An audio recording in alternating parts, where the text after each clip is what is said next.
Qué bueno que continúan con nosotros. Estamos en la entrevista central del Despertador. Vamos a conversar con el ex vicepresidente de la CDEE, actual presidente del Comité Técnico del Fideicomiso de Punta Catalina. Celso Marrancini está con nosotros. Agradecemos que haya aceptado la invitación al Despertador. Bienvenido. Gracias, buenos días.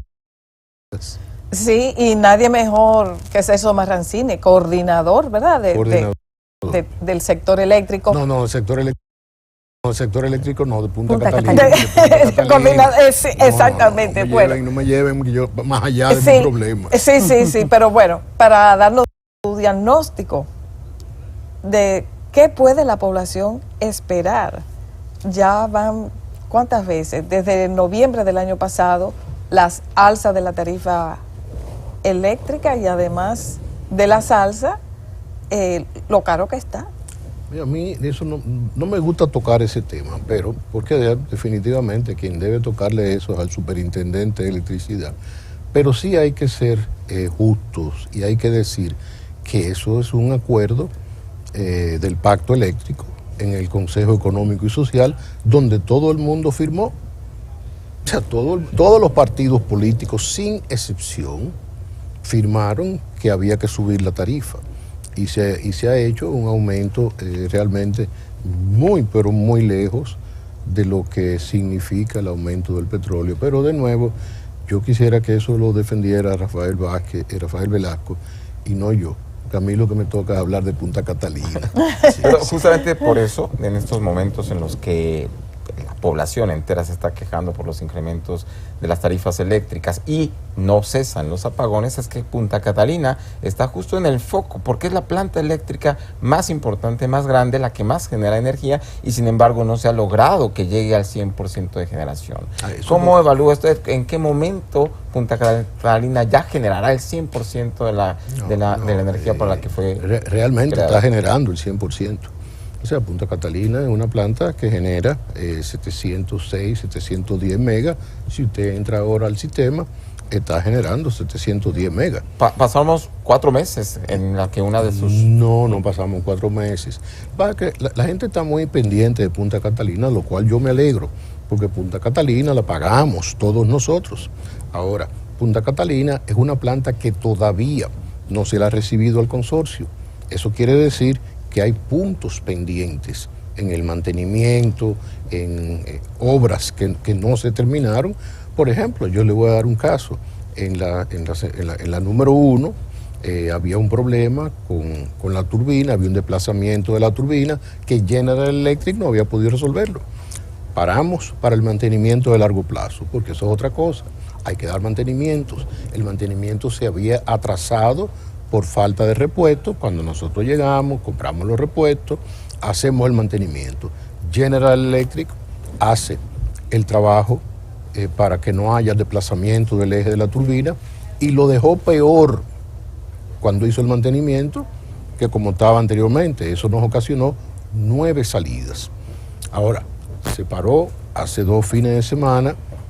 Los técnicos nuestros le propusieron una salida, una forma de repararlo, porque ellos decían que había que parar la planta por 10 días. Encontramos una forma nosotros nunca hacemos un mantenimiento sin que esté quien vendió, caso de General Electric, caso del suplidor, porque están las garantías. Entonces, si nosotros hacemos algo fuera de lo que son las garantías, perdemos la garantía. Además, las plantas no se han recibido. Ahora, decir que las plantas no han generado para lo que fueron, no, ahora mismo usted entra y están generando 706 megas. Se cuestionó mucho sobre si realmente eran mantenimientos programados, porque de último minuto se estaban comprando piezas y también contratando servicios. De hecho, llovieron críticas sobre ese tema. Bueno, lo que pasa es que las piezas estaban atrasadas y hubo un mantenimiento que no estaba contemplado, porque no es inconcebible que a una caldera que apenas tiene 3 años haya que sustituirle tubos. Eso no estaba contemplado. Y tubos que debieron de tardar 2 meses en venir, nosotros lo conseguimos en 1 semana. ¿Y qué pudo haber pasado? Entonces, bueno, eso es algo que nosotros tenemos que discutir con el fabricante de la caldera, cuál es la razón de que algo que no debió de cambiarse en 8 años tuvo que cambiarse en 3. Ahora, yo creo que a veces no sé, yo entiendo el problema de Punta Catalina. Punta Catalina viene rodeada de todo este Nació asunto. controversial. Exacto, nació con el pecado original. Hay un informe de Punta Catalina que la gente nunca lo leyó. Ese informe decía que las plantas, la gente quería que nosotros dijéramos, ese es el informe donde yo fui parte de la comisión durante el gobierno del presidente Danilo Medina. La gente quería que nosotros dijéramos que había corrupción, y eso no fue el mandato que a nosotros se nos dio. Se nos dio un mandato de definir el valor de la planta, se contrató a una empresa norteamericana que determinó que la planta no podía costar más de 1.945 millones. La planta terminó costando, por la razón que sea, yo no quiero entrar en detalle, si fue sobrevaluación, si fue que las piezas costaron más, no, 2.435 millones. Pero el consorcio dejó pendiente muchas obras, y eso a veces es hasta entendible. Cuando la gente piensa que Punta Catalina es una plantica que cabe en este estudio, una bomba de Punta Catalina, un molino, no cabe aquí adentro. Entonces, es una central extremadamente compleja. Ahora, decir que no ha dado, si hoy Punta Catalina estuviera apagada, hoy no habría electricidad. Ahora, ¿qué pasa cuando Punta Catalina sale? Tiene que salir porque sale Itabo, sale AES, sale CESPEN, salen todas, porque hay que dar mantenimiento programado y a veces también no programado. A veces nosotros andamos en nuestro vehículo que dice que le faltan 800 kilómetros para darle el mantenimiento y el carro se daña. Sí, pero si está generando, o sea, normalmente, entonces, ¿por qué ocurren tantos apagones? Porque nada más aquí nos inundan la gente quejándose entonces, de los sectores y en el interior del país. Pero los apagones no se pueden circunscribir a Punta Catalina. Nosotros no distribuimos, nosotros generamos. Ahora, si hay otras generadoras fuera, porque solamente se mira cuando sale Punta Catalina. Es más, nosotros nos reímos muchísimo, déjeme decirle, pues esto es simpaticísimo.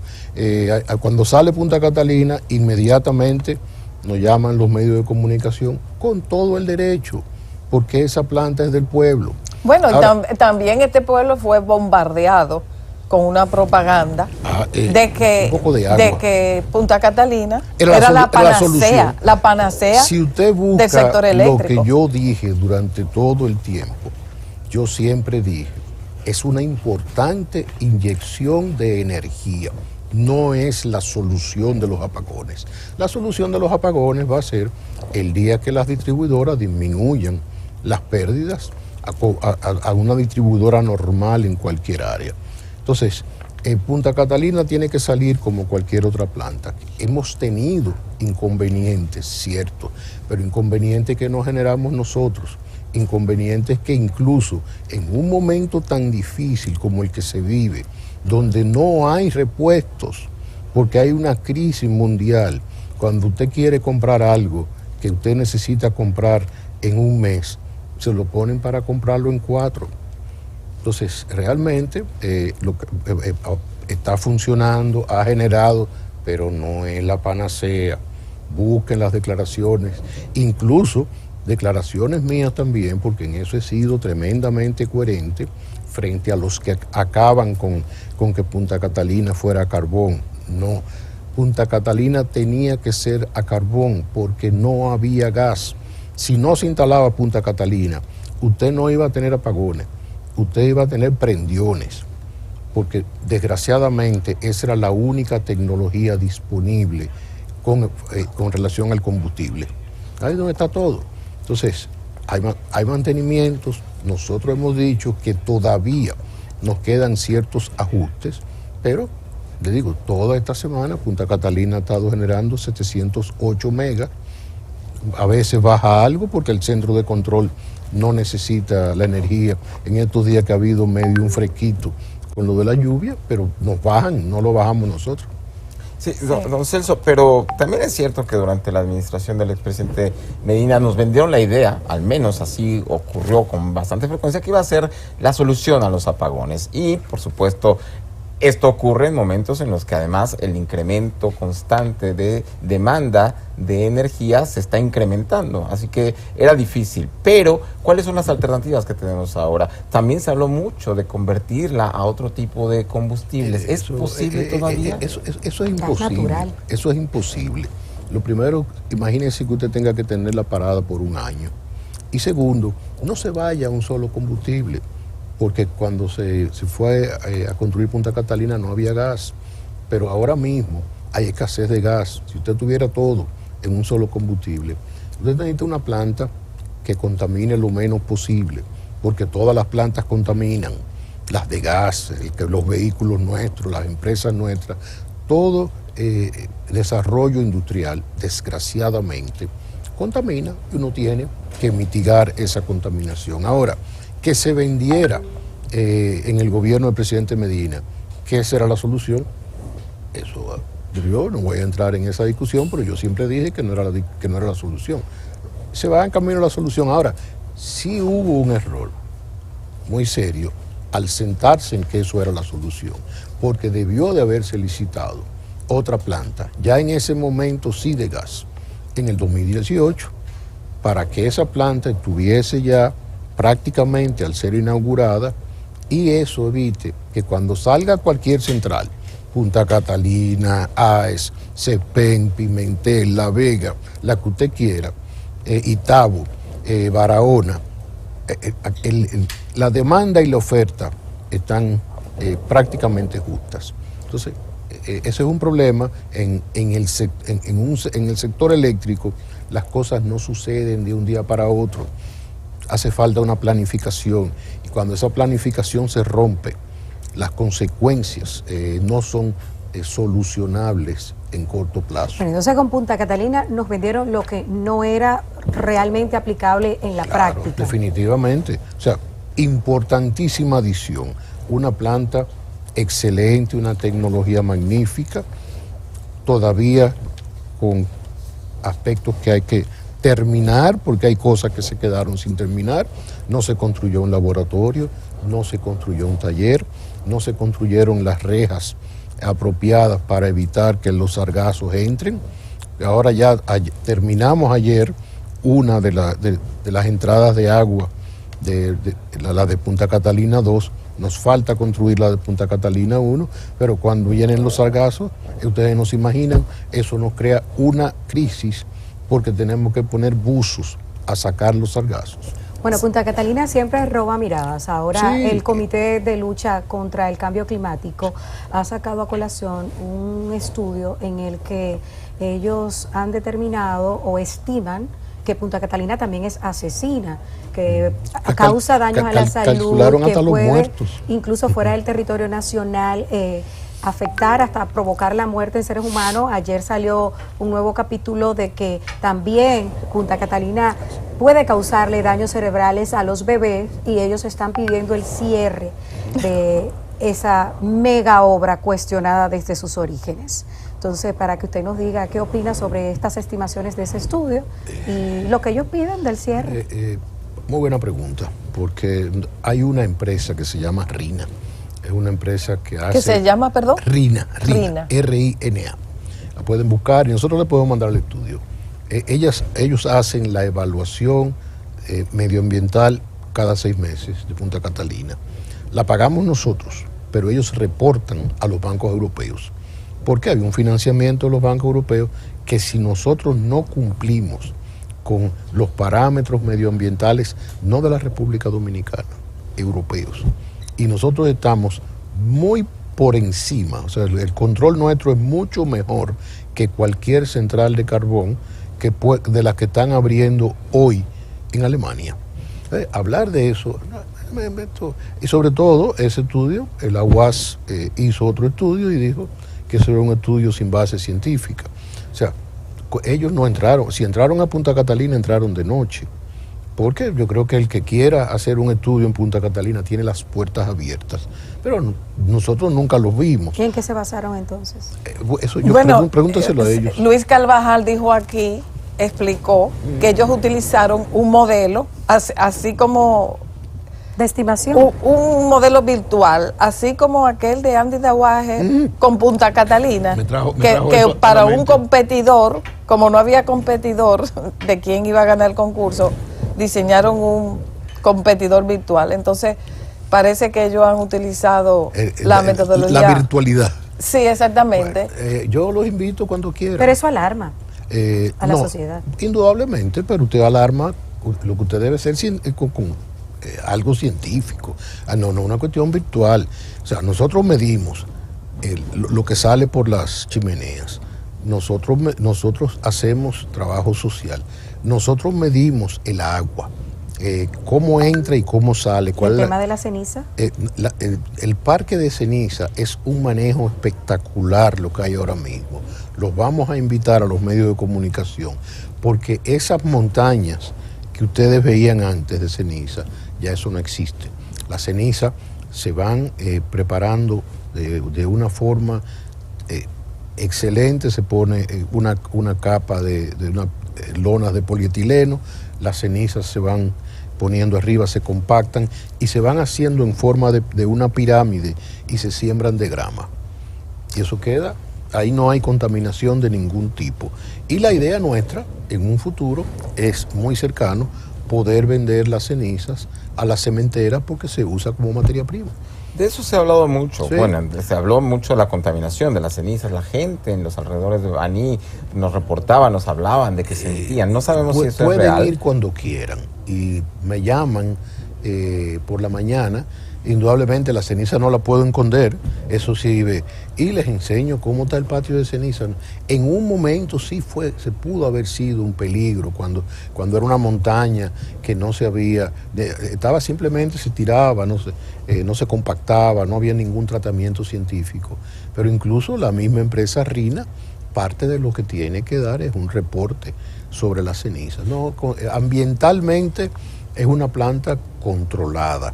Ahí no hay, repito, todo desarrollo industrial tiene un impacto. Pero si ya existe un proyecto para utilizar esas cenizas, en ese momento alguna negociación con las cementeras, con las Algo, empresas? ahí se están llevando algo, no las cantidades que nosotros quisiéramos, porque inicialmente cuando se extraía el carbón de Estados Unidos tenía un contenido de azufre muy alto, entonces se utilizaba cal en exceso. Ahora mismo nosotros estamos consumiendo el 40% de la cal que se consumía con el carbón americano, con el carbón colombiano, que es el que estamos comprando. Sí. Y otra cosa, por ejemplo, fíjese, en medio de una crisis mundial de carbón y de combustible en general, cuando nosotros llegamos a Punta Catalina, en el suplidor Excol, que era el que venía supliendo hasta la llegada nuestra, ganó una licitación y no entregó el carbón. Eso le creó a la empresa un problema de proporciones. Realmente hubo momentos donde hubo que disminuir la generación porque no había carbón. Hoy el inventario máximo de carbón que nosotros tenemos de almacenamiento es de 204.000 toneladas y hoy nosotros tenemos 204.000 toneladas de carbón almacenado. Sí, el hecho de que las dos plantas de que forman Punta Catalina no hayan sido recibidas por el Estado Dominicano, ¿cuál es el impacto de esa situación con esa empresa? No, simplemente... O sea, ¿cómo nos afecta? No, a nosotros nos afecta el que ellos no hayan terminado con muchos de los compromisos que hay todavía. Eso que yo mencionaba... ¿Cómo qué porcentaje? O sea, el conflicto es con la Terminó, ¿verdad? La empresa italiana y Manuel Estrella. No, con Manuel Estrella no hay conflicto porque la obra de Manuel era Estrella era bruta. concreto. Eso está terminado. O sea, es con los italianos, ¿verdad? Pero déjame decirle, esto no se puede hablar de conflicto, porque esto es un matrimonio. O sea, nosotros necesitamos a ellos. Entonces lo que nosotros tenemos que decirle, esto está mal, nosotros se lo demostramos técnicamente, incluso cuando nosotros hicimos este mantenimiento de largo plazo, aquí había personal de Tecnimont porque había aspectos que ellos tenían que terminar que se fueron aprovechando en ese mantenimiento de largo plazo. Incluso el mismo problema del generador que yo les dije que nos ocasionó 9 salidas, el pago a General Electric lo hace Tecnimón, porque Tecnimón reconoció que fue un error en la instalación. Entonces sí, todavía nosotros no podemos recibir las plantas. Eso no quiere decir que nosotros tenemos un pleito todos los días con Tecnimón, sino vienen los técnicos de Tecnimón, se sientan con los nuestros y se van resolviendo los problemas. Pero ¿qué porcentaje se quedó sin concluir? ¿Y esto qué ha representado a nivel económico para nosotros? Lo que pasa es que hay cosas que no se construyeron que permiten que la planta funcione. ¿Un 10%? No, yo le voy a decir el caso del laboratorio y el caso del taller.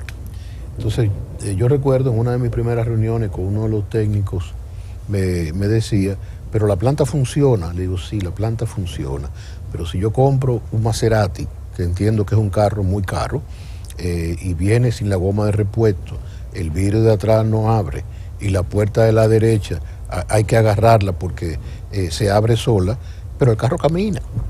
Entonces, eso es lo mismo, lo que pasa aquí, que hay una serie de elementos que no se terminaron. ¿Por qué? Por 2 razones. Primero, había una prisa enorme por inaugurar esa planta. Por la campaña. Y una necesidad también. Vamos a ser realmente equilibrados, porque no todo es política. Había una necesidad por la campaña, pero también había una necesidad de generación. Y por otro lado, se fueron reduciendo aspectos fundamentales porque ya había llegado el valor de la planta a estos 2.453 millones, que fue fruto de un acuerdo con el consorcio, porque ustedes recuerdan que el informe decía que no se podía pagar más de 1.945. Y con esto yo no quiero entrar en aspectos si se sobrevaluó, si no se sobrevaluó. Eso no me toca a mí. A mí me toca de que el consorcio termine. El consorcio no, Tecnimón específicamente, con quien nosotros tenemos las mejores de las relaciones. ¿Y no pueden ser sancionados ellos, al menos económicamente? Bueno, todo una está retribución. Todo está contemplado. Vamos a ver si lo que queda es algo de un error. Existen errores en una infraestructura tan grande como esa, pero definitivamente hay que trabajar hacia recibirlas, hacia que ellos terminen los aspectos. Se hizo ahora una auditoría técnica que la tiene el ministro de Energía y Minas, y esa auditoría técnica hay que sentarse, decirle, mira, me falta esto, resuélvemelo. O sea, tiene que haber la buena voluntad de las dos partes. Sí, volviendo al pacto eléctrico y aprovechando su expertise, su conocimiento en el sector eléctrico. Usted me quiere meter donde yo no quiero. Sí, bueno, en el pacto, uno de los componentes era aumentar las tarifas a nosotros los usuarios, sí. Pero también en el pacto el Estado se comprometía a disminuir las pérdidas de cada una de las distribuidoras. Sí. Esto no ha sucedido. Tenemos pérdida en Edenorte, Edesur, Edenorte en 35%, Edesur 31%, Edeeste 59%, wow. Y pérdidas totales 42%. Bueno, pero yo lo que le pido, ¿qué hacer? ¿Cómo hacer? Porque ya la población se está sacrificando, ¿verdad? Cierto. Pagando, entonces, desmontando el subsidio. De la misma forma como se está aplicando, no es un aumento de tarifa, es equilibrando la tarifa. Pero de esa misma forma, en el CES hay que sentarse con los responsables de la distribución y consultar esos números. Usted tiene los números mejor que yo no los tengo, le voy a decir, no sigo eso. Lo veo en el gabinete eléctrico, pero definitivamente... Pero esos son los números de los supuestos expertos que tenemos, y andan por las redes sociales. Por eso yo le digo que inviten a Andrés Atasio y lo sienten aquí y le pregunten de eso. El monte del subsidio nos está suicidando los bolsillos, porque la verdad más la inflación. Pero por ejemplo había recomendaciones anteriormente de unificar las EDES. ¿Usted qué opina? Porque tenemos 3 EDES, una nómina más cargada. No, mire, la nómina no está más cargada. Hay 3 sedes, hay que trabajar hacia ese aspecto, pero ese no es un aspecto de 2 días. Yo lo que pienso que se pierde a veces cuando definitivamente no hay impuesto peor que el de la inflación. Ahora, no es una inflación local. O sea, hay que entender el contexto en que nosotros estamos viviendo y hay que entender el sacrificio que el gobierno está haciendo para mantener la gasolina y el diésel y el subsidiándola enormemente, y lo otro, los subsidios a las distribuidoras para evitar que realmente ese precio suba por encima de lo que el CES acordó. Entonces, yo creo que nosotros tenemos que ver, ahora yo voy a hablar como empresario, ¿no? En mi empresa, los aumentos de materia prima han llegado a un punto que muchas veces yo digo, no la compro porque no voy a poder venderlo. Hemos tenido que disminuir el margen de beneficio hasta llegar a no tener margen para poder mantener la planta trabajando. O sea, es una situación extremadamente difícil que a veces para la propia población le es difícil de entender. Yo creo que eso es así. No hay cosa peor que usted llegar al supermercado y encontrarse que una cosa que usted compró a 20 pesos ayer le cuesta 24. Pero eso no es una culpa de un gobierno. Bueno, ese es su principal enemigo, del gobierno. No, ese es el enemigo del mundo, no del gobierno. Ahora, si fuera una inflación, en este país ha habido crisis recurrentes. Nosotros tuvimos una en el 90, que fue consecuencia de una inversión inmensa que hizo el presidente Balaguer, que nos llevó la inflación al 100%, con recursos internos. Eso fue local. Nosotros tuvimos el problema de la poblada en el 84. Del 84, que fue un problema interno. Nosotros tuvimos el problema del 2009, 2006 por ahí. 2008. No, 2006, pero fue un problema externo cuando en los Estados Unidos todas las agencias de préstamo, no sé, eso, quebraron. Y después el problema de los bonos estos y las hipotecarias, eso tampoco fue interno. O sea, al gobierno del que yo participé, del que yo tuve que pagar el barril de petróleo a 120, no se le podía echar la culpa. A este gobierno tampoco. Porque ahora, desgraciadamente, el consumidor no entiende eso. Mire que es del doble que le está llegando a uno la factura. No, pero también acuérdese una cosa, no es el precio no ha subido al doble. Lo que usted tiene un calor, que usted tiene el aire prendido todo el tiempo. Y Yo estoy en mi casa el día entero. Bueno, pero entonces chequee el problema que hay en su casa porque no ha subido la tarifa. Y no voy a entrar a defender tarifa. Traigan a Velasco aquí, que venga a defender su asunto. Don Celso, yo defiendo lo mío. Yo tengo que defender cuando me sale la planta del sistema, por qué salió. Y yo lo que necesito es generar todos los días. Porque, señores, eso es una empresa. Yo la veo como que yo tengo que generar todos los días para cobrar. O sea, cada vez que la planta se apaga, yo no estoy contento, no solamente porque haya menos electricidad para el consumidor y le preocupe al presidente, a la estabilidad y todo lo demás, sino porque nos preocupa en las finanzas nuestras. Nosotros tenemos una responsabilidad en esa empresa que es del pueblo, que nosotros tenemos que pagarle a Hacienda dividendos mensuales de 15 millones de dólares. Al principio de este año, cuando surgió la polémica por la propuesta de crear un fideicomiso para Punta Catalina, y nos hablaban de que la desaparición de la corporación de la CDEE como tal iba a generar un limbo jurídico para la planta. Y eso era un problema serio. ¿A quién manejaba la planta? ¿En qué quedó esto si de cualquier forma no hay fideicomiso? Y el proceso de desaparición, de liquidación de la CDE, ya está el proyecto en el Congreso.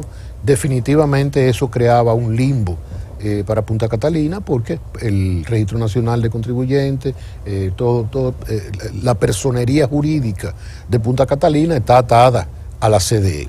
Entonces nada, en ese proyecto Punta Catalina se convierte en una empresa, podrá sacar todos sus tendrá personería jurídica, podrá hacer actos jurídicos, compra, venta. Ahora mismo lo estamos haciendo con la sombrilla de la CDE.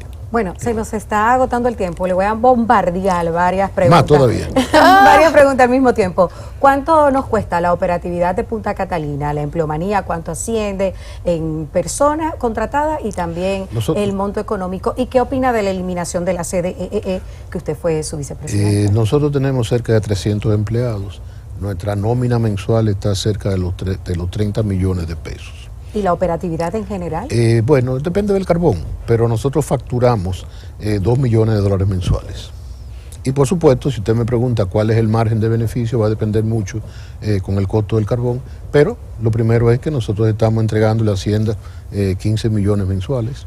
O sea, eso es parte del beneficio de que está dejándole Punta Catalina al país.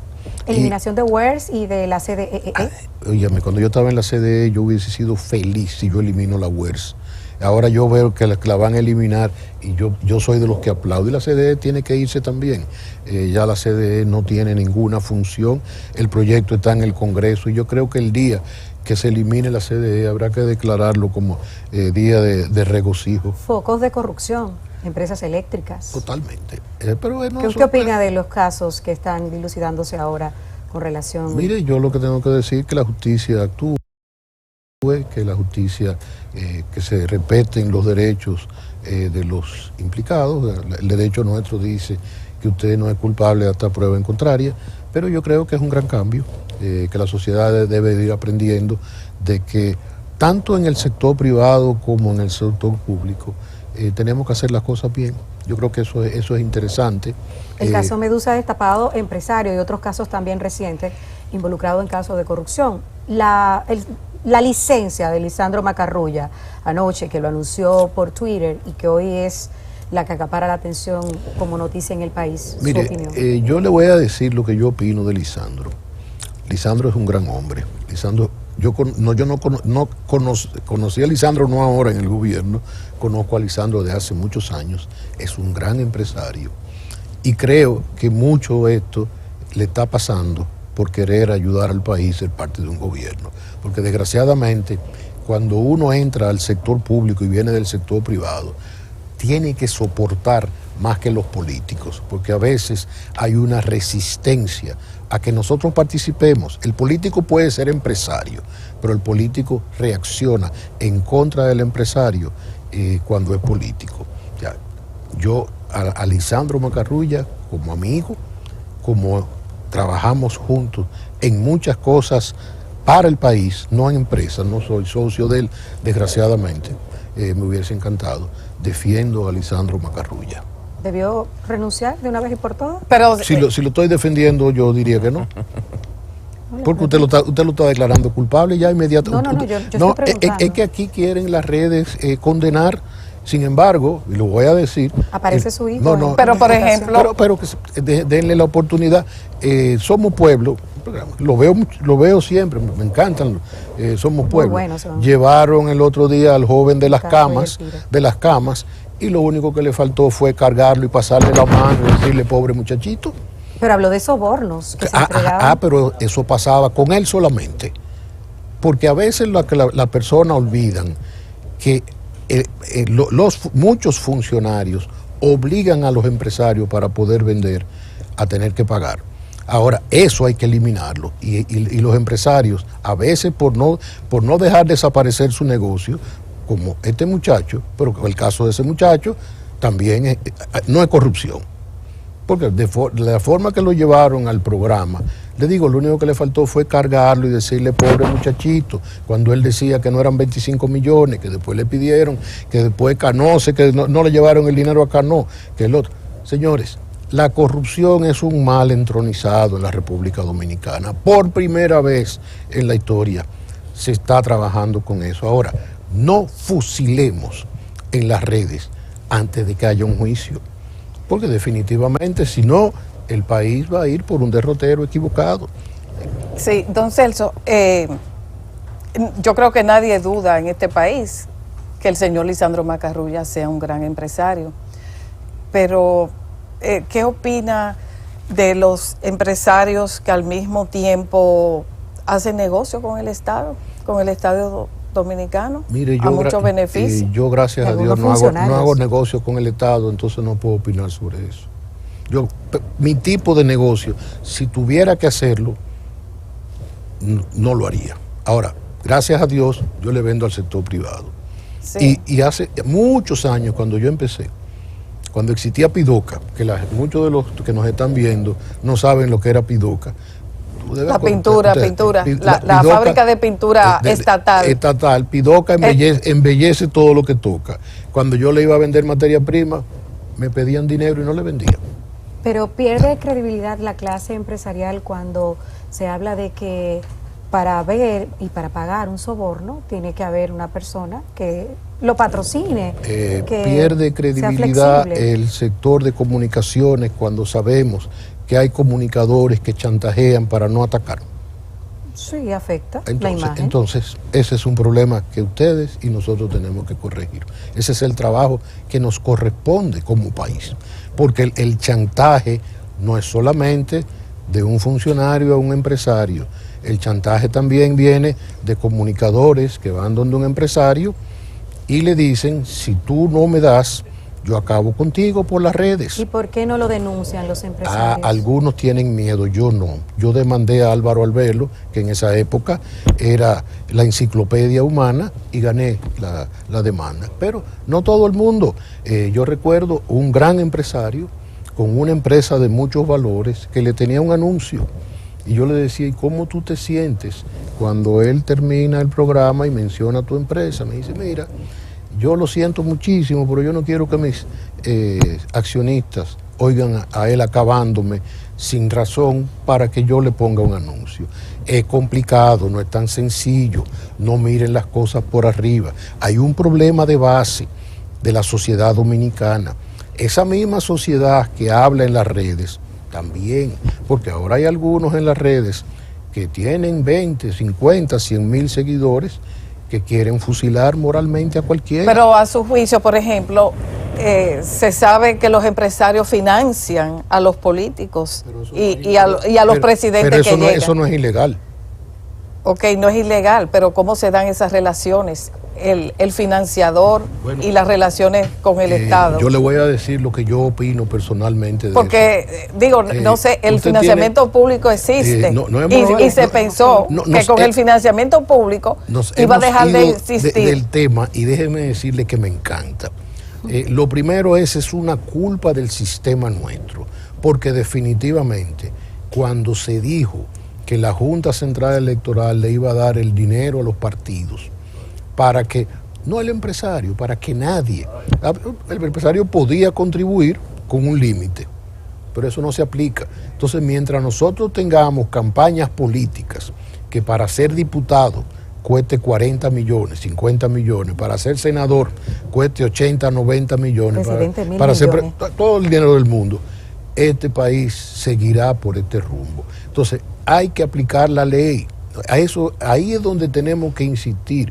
Las campañas cortas, que los partidos políticos entreguen los informes. Ahora, usted tiene, yo recuerdo en la campaña pasada, el partido de oposición mandaba invitaciones de 2, 4, 6 millones. Entonces ya el mismo partido de gobierno violaba la ley, pero había una Junta Central Electoral que no hacía nada. Don Celso, mira, hace rato que tenemos que irnos, pero no queremos terminar la conversación. No, ustedes han acabado Empresarios conmigo. como funcionarios, pero además el papel del Ministerio Público, hay expedientes voluminosos, en este último caso Medusa más de 12,000, ¿cómo maneja los casos? ¿Está usted de acuerdo o no? Y Johnny Martínez pregunta, respóndale a la 3 y corriendo antes de que nos lleven, que si usted está de acuerdo con la reelección de Luis Abinader. Está permitida. Yo lo que ¿Usted lo apoya? Yo lo que creo que cualquiera que quiera reelegirse, no más de 8 años. 8 años y a su casa. Nunca más. Nunca más. Que no me cambien constitución, que no me inventen. 8 años y nunca más. Empresarios, funcionarios. Y políticos empresarios. También. Exacto. Es la misma cosa. Ministerio Público. Mire, léase mi artículo hoy que dice de Montesinos a Miriam. Pero está de acuerdo con el manejo, antes de leerme el artículo. Claro, sí, claro que sí. Bueno. Yo creo que nosotros tenemos una joya. Bueno, en apoya a Miriam doña Miriam Germán. Acabo de decir que es una joya que tenemos. Gracias. ahí. Y si leen el artículo, tendrán claro lo que yo Lo pienso. voy a leer desde que terminemos el programa. Perfecto. Gracias, don Celso Bien, Marrancini, gracias a ustedes. por estar con nosotros en la entrevista central del día de hoy. Hablamos de electricidad y me dieron electricidad. Cargada de energía, la esta buena silla entrevista. eléctrica. Totalmente. Una silla eléctrica. Totalmente. Gracias por estar con nosotros, acceder a este conversatorio. Vámonos a una pausa, ya volvemos con más. Tras la pausa.